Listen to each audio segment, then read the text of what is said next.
CarbonoCast é um podcast da Young Planet. Vozes, inteligência e soluções para a economia do carbono, ou economia do baixo carbono. Este episódio só é possível pelo apoio da Flag Comunicação. E eu estou aqui hoje com Arthur Kovács. O Arthur é um empreendedor e ele é fundador e CEO de uma empresa que se chama Deep ESG. A Deep é a principal plataforma de tecnologia na América Latina para medição de emissões e medição de ESG de forma geral. Arthur, super obrigado. Como é que você entrou nessa? Boa. Bom, em primeiro lugar, Roberto, obrigado pelo convite, viu? É um prazer estar aqui contigo, você que é um dos pensadores desse tema aqui na América Latina. E bem, a gente entrou no tema do carbono e do ESG de modo geral, Roberto, de uma percepção que eu tive há mais ou menos uns 5, 6 anos atrás, quando conheci o Paulo, que é cofundador da empresa junto comigo, que seria impossível a gente escalar a mensuração de impacto e a mensuração, em particular, de pegada de carbono, sem uma obsessão em trazer tecnologia para o tema. Eu me lembro que quando eu conheci o Paulo e eu vi como eram feitos os relatórios de sustentabilidade, as pegadas de carbono, percebi que era um processo muito moroso, assim, que levava meses, N revisões, fora de tecnologia, extremamente manual, que era muito dependente de dados da empresa cliente, quando eu via, né, o Paulo atuando como consultor nesse tema. E, de certo modo, apesar de cada relatório de sustentabilidade ser muito diferente na sua narrativa, ele precisava mais ou menos das mesmas informações para a construção das suas medições. E daí isso foi me dando a ideia, e se a gente inverter, em vez de pensar no relatório como um todo, pensar em cada tema do relatório, pensar no inventário de carbono e pensar na fonte de dado necessário para cada parte, para cada categoria do inventário de carbono. E daí começou a nascer a ideia de um software na minha cabeça. Tem uma história meio pictórica que eu tive uma viagem para a China e para quem foi aqui do Brasil para a China sabe que é uma viagem, né, de pelo menos ali umas 20 horas, 30 horas, dependendo da escala que você faz. E daí nessa viagem... Mais por os 30 do que por os 20. E muito carbono emitido nessa viagem. Muito carbono emitido. E daí nessa viagem, Roberto, eu fiz os primeiros sketches do sistema, como é que eram as bases de dados e como é que funcionariam as calculadoras e tal, focando na parte do carbono. E daí eu voltei aqui para o Brasil, entreguei isso para o Paulo, a gente foi fazendo os primeiros desenhos. E teve um momento muito importante na nossa trajetória, que foi quando a gente conheceu o Amaro Gomes. O Amaro Gomes ele foi representante do Brasil no IASB, no International Accounting Standard Board. Explica para as pessoas o que é IASB. Legal. É o board internacional que determina como funciona a contabilidade do mundo. Em Londres. Em Londres. Então, assim, como é que você... O Amaro que foi diretor do Banco Central, né? O Amaro que foi diretor do Banco Central, exatamente. Então, como é que você faz reconhecimento de receita? Você tem regras para isso. Essas regras, elas são iguais para todos os países do mundo que adotam o IFRS. O IASB é justamente o órgão que escreve o IFRS, que diz... Traduz para as pessoas o que é IFRS. IFRS é o International Foundation for Standard Reporting, as regras da contabilidade do mundo todo. De reportagem de dados contábeis. De dados contábeis financeiros para o mundo todo. Das empresas. Exatamente. E o Amaro, Roberto, naquela época já estava envolvido na discussão para a criação do ISSB, que é o International Sustainability Standard Board, que é meio como se fosse um par do IASB, para criar as regras de como você vai reportar sustentabilidade de maneira uniforme no mundo todo. O ISSB é um spin-off do IASB, É um spin-off do IASB. O Amaro já estava envolvido nisso e eu me lembro que ele falou, Arthur, Paulo, ou vocês colocam isso na gaveta e esqueçam esse tema, vão fazer outra coisa da vida, ou vocês montam essa empresa de software agora, porque daqui 4, 5 anos ela vai estar em alta necessidade quando essas regras que a gente está pensando aqui em Londres começar a ser cascateada para o mundo todo. E quando foi isso, Arthur? Isso foi em 2020. E daí a gente disse, bom, então vamos fazer, né? 5 anos depois, você está aqui. 5 anos depois eu estou aqui. E o Brasil adotando a IFRS S1 e S2 dentro da CVM. Ou seja, a Comissão de Valores Mobiliários tornou mandatória a implantação desse conjunto de regras que estabelece como deve ser o reporting de carbono das empresas. Exatamente. Não só o reporting de carbono, é todo o reporting de sustentabilidade associado à contabilidade. Então, basicamente, o que a IFRS Foundation fez? Ela reconheceu que existem temas da sustentabilidade que vão afetar o juízo que um investidor faz numa empresa ao tomar uma decisão de investimento. Ele disse, existem informações, duas empresas iguais, uma que tem uma pegada de carbono maior do que a outra, você deveria investir na empresa que tem a menor pegada de carbono. Essa informação, ela é relevante para o processo de tomada de decisão. Bom, uma informação relevante para o processo de tomada de decisão de uma empresa é, por essência, uma informação de natureza contábil. Então, foi exatamente isso que o IFRS reconheceu e criou um board específico para criar as regras para padronizar esse reporte. Isso era 2020, vocês criaram a Deep. Isso. Casamos o timing. O que vocês fazem hoje? Legal. Hoje a gente atende cerca de 400 clientes no Brasil. Você pode citar alguns para que as pessoas tenham noção? Claro. A gente atende boa parte do Grupo Votorantim. A gente atende quase todos os bancos aqui no Brasil de maneira direta ou indireta. Então, Banco Bradesco, Banco BTG, Banco Safra, C6, Itaú agora através da Febraban também. Várias empresas de serviço, assim, Lojas Marisa e tal. Então, com certeza quem está nos escutando agora, hoje deve ter interagido com pelo menos um cliente da Deep. Ok. A gente cria software para que essas empresas consigam escriturar a sustentabilidade delas e depois reportar essa sustentabilidade dentro dos seus relatórios, a mercado, e também fazer a gestão interna desses indicadores de sustentabilidade. Como é que funciona o software de você? Porque várias dessas informações e dados estão em vários sistemas que as empresas têm. Sistema de gestão, etc. Como é que funciona a solução de vocês? Se alguém que está escutando aqui quer, puxa, eu quero entender minha pegada ESG. Legal. Como funciona esse negócio? Boa. Basicamente o que a gente faz, em primeiro lugar, é coletar os dados que estão no ERP e nos demais sistemas da empresa. Que dados são esses? Dados de nota fiscal, dados contábeis, dados de saída de estoque, dados de folha, dados gerenciais, dados de cadastro, dados de uma linha de montagem, inúmeros dados. Daí a primeira coisa que a gente faz quando a gente recebe essa quantidade cavalar de dados dentro dos nossos sistemas é fazer a classificação deles. Então, a gente tem um algoritmo que ele vai para cada um desses dados dizendo, olha, isso daqui é queima de combustível, isso daqui é transporte, isso daqui é a compra de um insumo, isso daqui é mudança do uso do solo, você virou a terra, fez alguma coisa com o solo, isso daqui é tratamento de efluentes. Então, independente, eu classifico. E perceba que para o mesmo fato, para o mesmo acontecimento, eu posso ter capturado ele de dois lugares diferentes. Então, a mesma nota fiscal, ela também virou uma saída de estoque, ela também virou outra coisa. A primeira coisa que eu faço é não olhar esses cruzamentos, eu faço uma classificação. Depois que a gente faz essa classificação, para cada tipo de dado, eu tenho uma calculadora, e uma calculadora nada mais é que um modelo de como é que eu vou transformar esse dado em carbono. E para essa calculadora funcionar, ela vai ter que ter uma base de dados, ela vai ter que ter fatores de emissão. Que no seu modo mais simplificado, existem alguns cálculos que são mais complexos, mas para mais da metade dos cálculos, é uma simples conta de vezes, que vai pegar um dado de entrada e vai multiplicar por um fator que é para tanto disso que acontece virar tanto de carbono.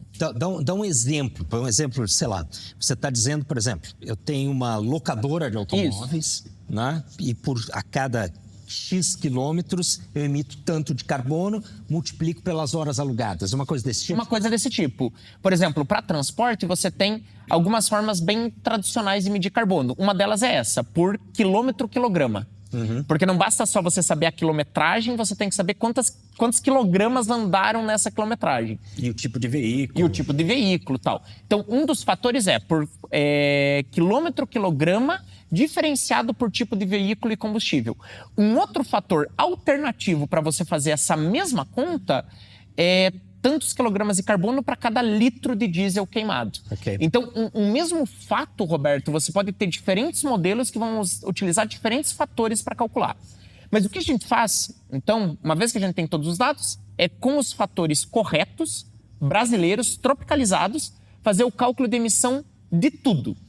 E daí a terceira etapa... Eu vou voltar ao correto brasileiro normalizado. Já voltamos lá. Deixei aqui no clipboard. E o terceiro passo, Roberto, que eu acho mais sofisticado do nosso algoritmo, é fazer a deduplicação dos cálculos.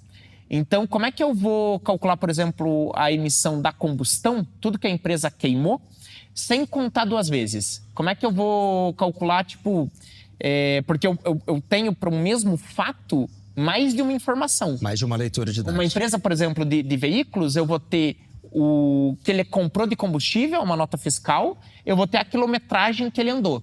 E daí a gente tem um algoritmo que ele vai entender para cada fonte de cálculo qual é que eu considero que tem maior qualidade, qual que está mais perto do dado base real, e daí ele vai deduplicando essas contas subcategoria a subcategoria, e dele monta o inventário, que é, dentro lá do nosso software, a etapa de alocação, que a gente chama, que é a etapa desse processo. E daí, beleza, ele montou o inventário de carbono depois desse processo. Legal. Você lançou a DIP em 2020, hoje você tem mais de 400 clientes. Vocês estão só no Brasil, em outros países, tem casos? A gente atende a América Latina, de modo geral. Tá. Então, empresas no Peru, Colômbia, Chile, Argentina, etc. E a gente tem uma penetração razoavelmente interessante entre empresas canadenses, principalmente mineradoras, que têm atuação na América Latina como um todo. A gente teve um primeiro cliente que era uma mineradora canadense, depois foram indicando. Hoje a gente tem 5 mineradoras canadenses. E é um mercado razoavelmente importante assim, para a DIP, porque são poucos clientes em número, mas são todas multinacionais com uma atuação na América Latina toda. Vou voltar ao brasileiro, normalizado, confiável, correto, etc. Várias das formas de medição, elas foram desenvolvidas tecnicamente em outros ambientes que não são ambiente brasileiro. Né? Eu produzi aço no Canadá, que por acaso tem uma matriz hidráulica, enfim, é uma realidade. Produzir aço nos Estados Unidos é outro. Legal. Né? Um veículo que roda no Brasil tem um tipo de motorização e emissões que um veículo que roda na Rússia. Né? Como é que vocês... Primeiro, de onde vêm esses modelos que vocês usam? E como é que vocês fazem essa tropicalização, sua palavra? Legal. Eu diria, Roberto, que existem 3 camadas para o cálculo da pegada de carbono. A primeira camada é o modelo, é o protocolo. Calcule a emissão do transporte usando quilograma por tipo de veículo. Okay. Isso é o protocolo. Isso está muito já bem estabelecido e uniformizado a nível internacional, e é o GHG Protocol. E o protocolo, Roberto... O GHG é Greenhouse Gas Protocol, exatamente. Que foi um esforço capitaneado principalmente pelo WRI, o World Resources Institute. Então, o GHG Protocol, como protocolo, ele é global. Embaixo do protocolo, você tem as bases de dados, que é o que vai alimentar o protocolo. As bases de dados, hoje, elas são, na sua maioria, bases de dados internacionais. Então, tem as bases de dados que o próprio GHG Protocol e o IPCC disponibiliza, mas você tem várias fundações, grupos de trabalho, empresas privadas, sim, inclusive, que produzem as bases de dados que alimentam o protocolo. Eu brinco que é como se o protocolo fosse o esqueleto, a base de dados é o músculo, é o que move o protocolo. E a grande defesa que a DIP faz é que as bases de dados elas precisam ser tropicalizadas e estandarizadas país a país, região a região. Para quem está nos escutando, está dizendo o seguinte: um veículo emite 1 quilo de CO2 a cada quilômetro rodado com uma carga de 1.000 quilos em um veículo. Por exemplo, lá nos Estados Unidos. Isso. Aqui no Brasil, em vez de ser 1, é meio quilo. Eu estou inventando aqui, mas isso é o fator, né? Exatamente. A terceira fase é a implementação tecnológica do protocolo e da base de dados. E essa, na minha opinião, tem que ser livre mercado. Então, nessa terceira etapa aqui no Brasil, DIP, Way Carbon, Sinai, etc., todos os nossos concorrentes, temos que competir pelo mercado. Isso tem que ser uma competição de mercado. Primeiro, lá em cima, tem que ser uma definição da ONU. Tem que ser uma definição global. A grande questão, Roberto, é que as bases de dados, elas geralmente estão num limbo. Porque se cada empresa definir a sua base de dados, é um problema. Sim. Você não vai comparar um inventário com outro. Banana com laranja. Exato. Se a gente usar a base de dados global, você vai estar calculando o inventário errado. Para outro país. Então, quem define qual base de dados que usa? Para mim, esse é um grande limbo. Quem é que define hoje? Quem define hoje?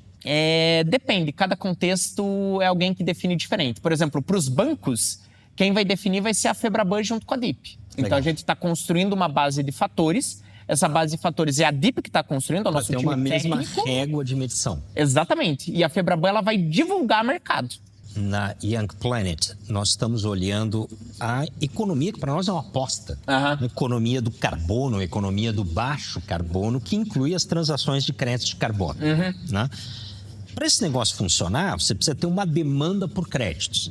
Para que exista uma demanda por créditos, cara, é fundamental isso que você está fazendo. Né? Quanto eu emito, quanto não emito, etc.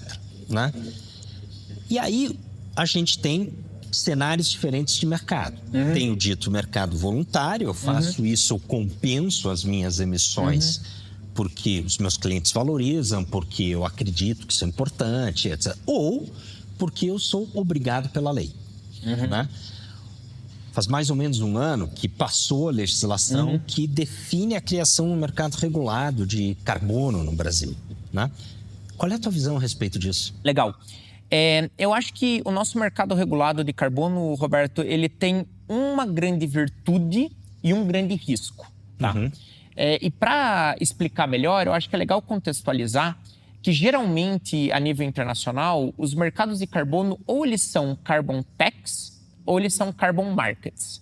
Então, como é que você tem um imposto para quem está gerando, acima de um certo limite ou não, ou você tem um mecanismo de compra e venda. De compra e venda. O mercado brasileiro, ele é meio que um misto dos dois. É um híbrido. É um híbrido. E nesse sentido, ele tem uma grande virtude, ele tem um grande risco.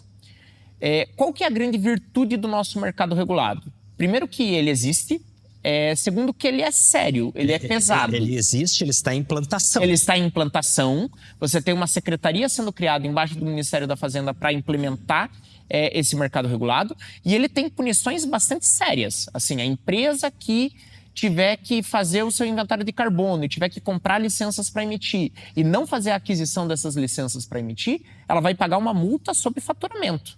E é um percentual relevante, você vai tendo gradações, mas pode chegar a 3%, 4% do faturamento. Isso ainda está em definição, né? Não, isso já está na lei. A lei já estabelece os percentuais. Já estabelece os percentuais de multa no caso de não cumprimento.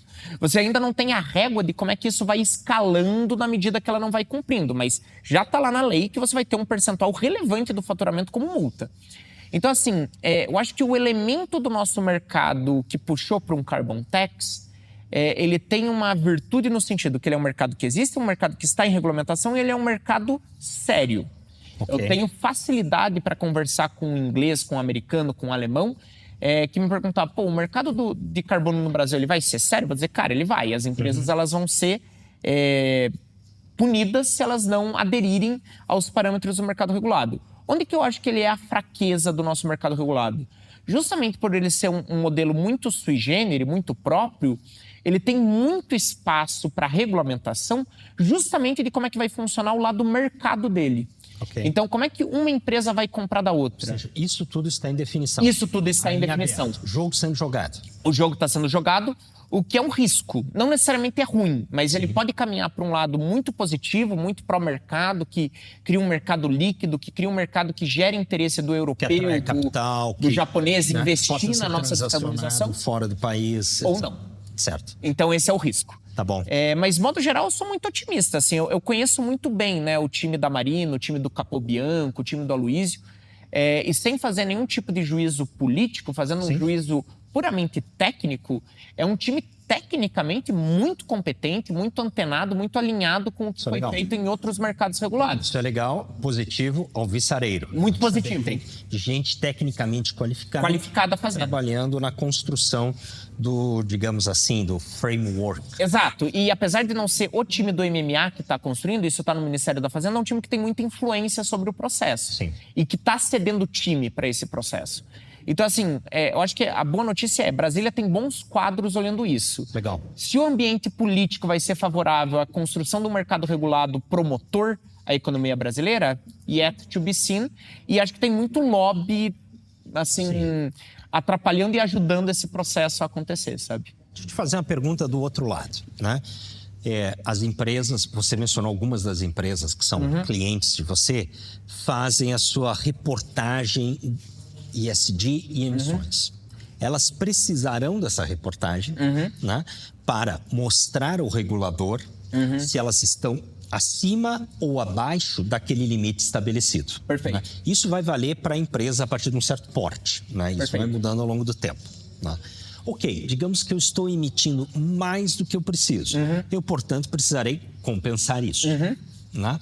O que você está dizendo é que essa forma de compensação pode ter um imposto ou eu posso transacionar.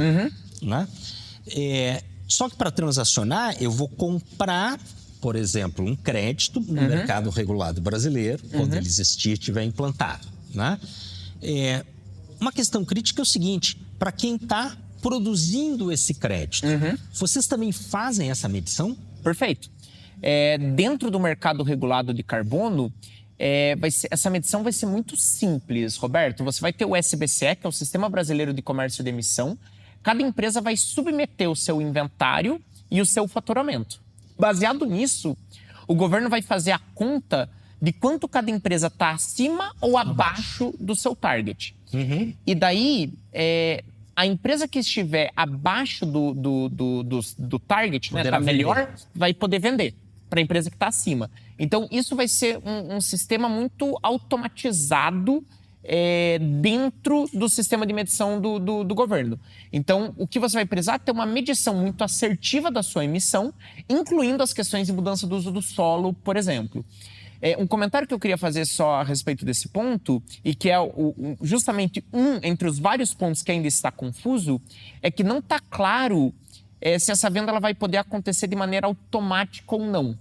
Porque a preferência de vender para a empresa que estiver acima o crédito de carbono é do próprio governo. O próprio governo vai ter a preferência de vender a licença a emitir. Ou seja, tem uma possibilidade do governo ser o comprador único e o vendedor único nesse mercado. O comprador único e o vendedor único. E ele pode isso também... Isso está em definição. Isso está em definição. E ele pode também criar cotas para emissão, X cotas para emissão. E vendê-las. E vendê-las, sem necessariamente ter o lastro de ter comprado isso de alguém. Sim. E daí ele se aproxima de um carbon tax. Né? Se aproxima do modelo europeu. Se aproxima do modelo europeu, onde ele vende essa licença para emitir. Quanto que ele vai estar para um lado, quanto que vai estar para o outro, está definido que vai ser definido a cada ano no Plano Nacional de Alocação. Então, todo ano você vai ter um Plano Nacional de Alocação que vai dizer o governo criou tantas allowances, o que tiver acima das allowances que o governo criou, o mercado vai poder vender esses créditos no mercado regulado. Qual que vai ser o teto? Quanto que ele vai poder criar? Ele vai poder criar isso de maneira totalmente não lastreada em créditos que ele compra ou não, tal? Isso são todas questões que estão em definição. Uma outra coisa que está em aberto é a relação, me parece, que você vai me dizer, é a relação entre o mercado regulado e o mercado voluntário. Exatamente. É uma discussão, por exemplo, hoje nós temos um mercado voluntário no Brasil, 130, 150 milhões de dólares de empresas que produzem créditos de carbono, seja empresas que reflorestam, seja empresas que mudam matriz energética de diesel para solar e aí eu gero um crédito, etc. Né? Então você tem um mercado, mas ele é voluntário, adota quem quer e você tem desenvolvedores brasileiros que vendem isso para fora do Brasil. Né?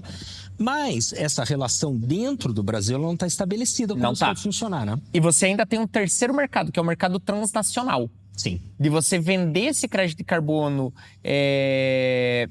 seja gerado por um ente da União, seja gerado por uma entidade privada para outros países.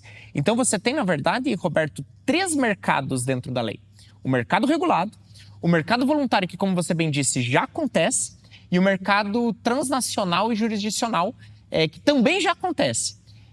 E a relação entre esses mercados, quem vai dar vai ser o Plano Nacional de Alocação. E aí tem interseções, né? Tem interseções. Tem várias interseções. Eu acho que, então, voltando à minha resposta, tem esse risco da regulamentação.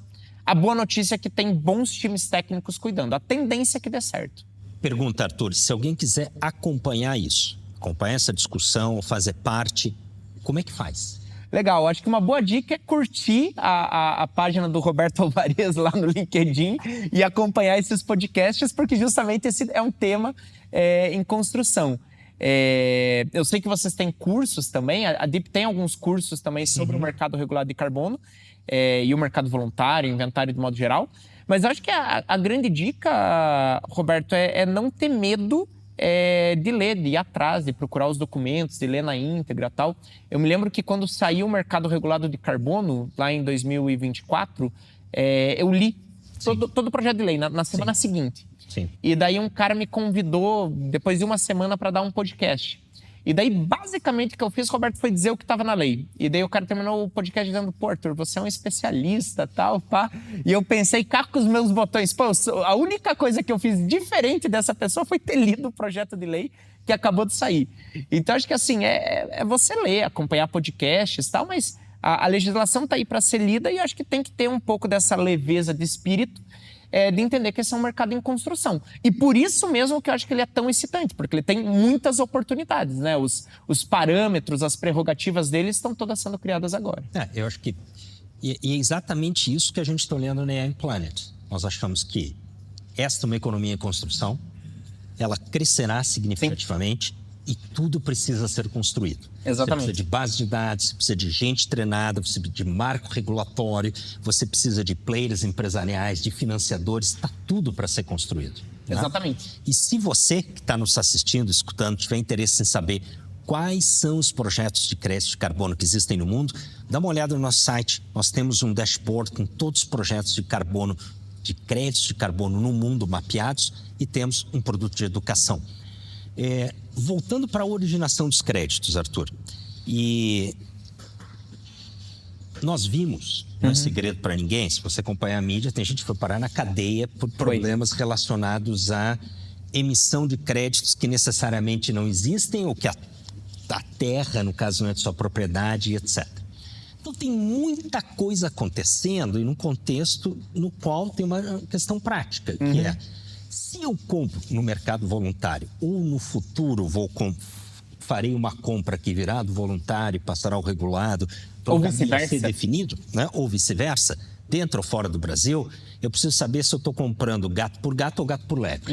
Né? Ou seja, eu estou comprando um crédito de carbono, de fato aquilo equivale a 1 tonelada de CO2 equivalente capturado ou não. Né? Fazer essa medição fala um pouquinho a respeito dessa medição, por exemplo, no caso brasileiro, você mencionou o uso da terra. Né? Legal. As emissões brasileiras, diferentemente do mundo, elas se devem especialmente à mudança no uso da terra e não à energia. Quais são as especificidades do Brasil? Como é que tratar isso? O que vocês estão fazendo? Legal. Eu acho que nesse ponto, Roberto, dá para a gente dar primeiro uma boa e uma má notícia, depois uma má notícia e um pouco da solução. A boa notícia é que em quase todos os biomas brasileiros e em quase tudo que o Brasil faz, na verdade, você tem uma grande possibilidade de captura de carbono nos nossos biomas e com a mudança do uso do solo. Vou dar alguns exemplos. Você tem no bioma amazônico uma oportunidade muito óbvia e direta de gerar uma enorme quantidade de crédito de carbono simplesmente pelo fato de você parar de desmatar. Se o Brasil parasse de hoje para amanhã para desmatar, mais ou menos 40% a 50% do nosso problema de emissão a nível de país estaria resolvido. Estaria resolvido. Então, você tem uma oportunidade muito direta aí. Você tem, por exemplo, no Cerrado, uma possibilidade enorme com recuperação de passagens degradadas.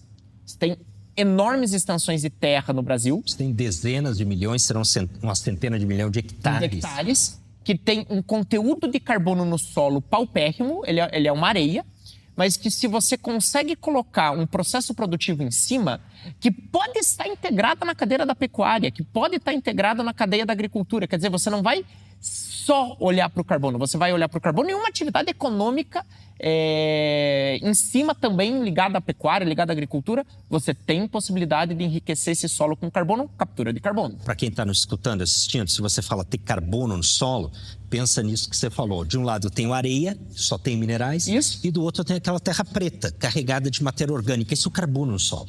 Exatamente. E é uma terra mais rica, uma terra mais produtiva. E o Brasil tem muita passagem degradada que pode facilmente virar um lugar rico de carbono. Eu aprendi duas coisas que eu não sabia com os meus sócios da Young Planet. A Luana escreveu um livro com o Jorge Caldeira e o Brasil tem a maior capacidade por metro quadrado de captura, fotossíntese de carbono do mundo. E a outra coisa, como o Rafael, é que quando você muda, por exemplo, os insumos na agricultura, de químicos para biológicos, você aumenta de 50 a 100 vezes a quantidade de carbono capturado no. Isso tem uma questão prática que você pode ter a agricultura e gerar uma nova linha de receita. Ganho de produtividade. Você tem a possibilidade, Roberto, de captura de carbono no Brasil na Amazônia Azul, nos nossos oceanos. Sim. Você tem uma enorme quantidade de aumento da quantidade. Tem algum caso desse? Mangues. Tem muitas empresas originando projetos de carbono utilizando mangues. Mas aí vem o problema da medição. Porque, cara, os padrões foram feitos, sei lá, a gente falou, eu estava conversando com o Marco Fujihara, né? Que esteve envolvido em vários projetos desde o início. Os padrões foram desenhados, construídos para as florestas de coníferas. Como é que faz para um mangue no Rio de Janeiro com aquele calor? Exatamente. Então, assim, você já deu a má notícia. A boa notícia eu estava dando. Cara, se a gente olhar bioma a bioma do Brasil, a gente tem possibilidade de captura de carbono. A má notícia é que a gente não tem metodologia para quase nenhum deles. E existe uma dificuldade com relação à credibilidade desses protocolos de captura serem aceitos nos Estados Unidos, Europa, no norte global de modo geral. Por quê? Porque existe, Roberto, uma enorme margem para pessoas mal intencionadas manipularem as metodologias. Sim. E a gente não tem... E os dados, as metodologias, os dados. E a gente não tem aqui no Brasil um histórico exemplar com relação a isso. Não só no carbono, né? Tem motivos para se ter dúvidas, entendeu? Não é uma dúvida... O Tim Maia diria isso. Tem motivos. Exato, assim, não é uma questão injustificada, entende? Não dá para culpar o europeu e dizer, será que esse negócio está certo mesmo? Então você tem esse problema. A gente precisa criar metodologias, as metodologias lá de fora não servem, a gente tem um problema de credibilidade com relação às nossas metodologias. Ok. Como é que você sai desse imbróglio? Como é que sai e como é que paga essa conta? Porque para criar metodologia você precisa de dinheiro, precisa de pesquisador, precisa desenvolver método, precisa fazer teste. O que é que paga essa conta? É um enorme custo. Então, assim, para mim, você tem que primeiro, se apoiar muito nas entidades de classe, nas associações. Precisa ser um movimento coordenado da indústria como um todo.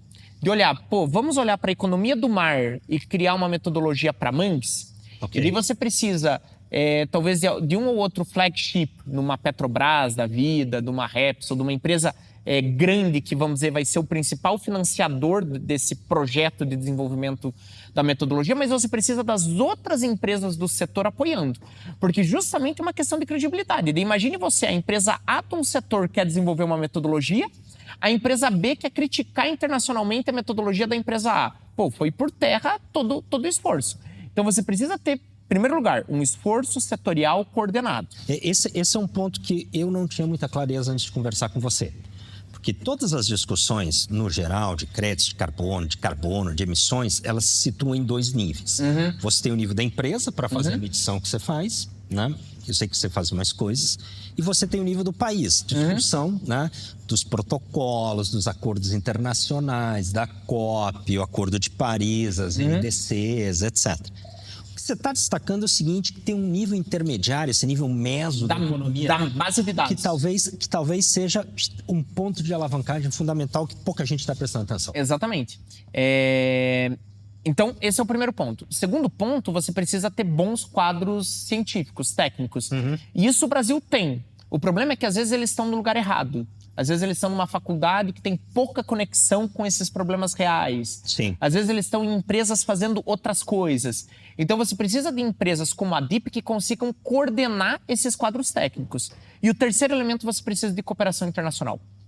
Você precisa fazer pontes com institutos de pesquisa na Europa, com eventuais compradores do outro lado, e convidar esses players para fazerem parte do processo, para olharem, para criticar, para conhecer o técnico, para trabalhar junto. Quando você faz essas três coisas, você consegue destravar esse valor. Cara, por que os bancos se interessam por isso? Os bancos se interessam por isso por alguns motivos. Primeiro, porque eles são regulados pelo Banco Central. Então, existe a DR-SAC, Declaração de Responsabilidade Socioambiental e Climática, que já há alguns anos obriga os bancos a terem que reportar para o Banco Central os impactos climáticos dentro da sua carteira. Segundo, porque para você conseguir linhas de crédito com a EFC, com o Banco Mundial, com bancos bilaterais, a gente atendeu um banco alguns anos atrás que, por exemplo, estava recebendo um dinheiro do Banco Nacional de Desenvolvimento da França. Ok. Para aportar aqui no Brasil, você precisa ter esse tipo de medição. Ou seja, o dinheiro é carimbado. O dinheiro ele é carimbado. Ele só vem se você fizer check para algumas coisas. E esse é um dinheiro grande. Esse é um dinheiro que ele importa. Mesmo no balanço dos bancos brasileiros, esse dinheiro bilateral, ele importa, ele é representativo.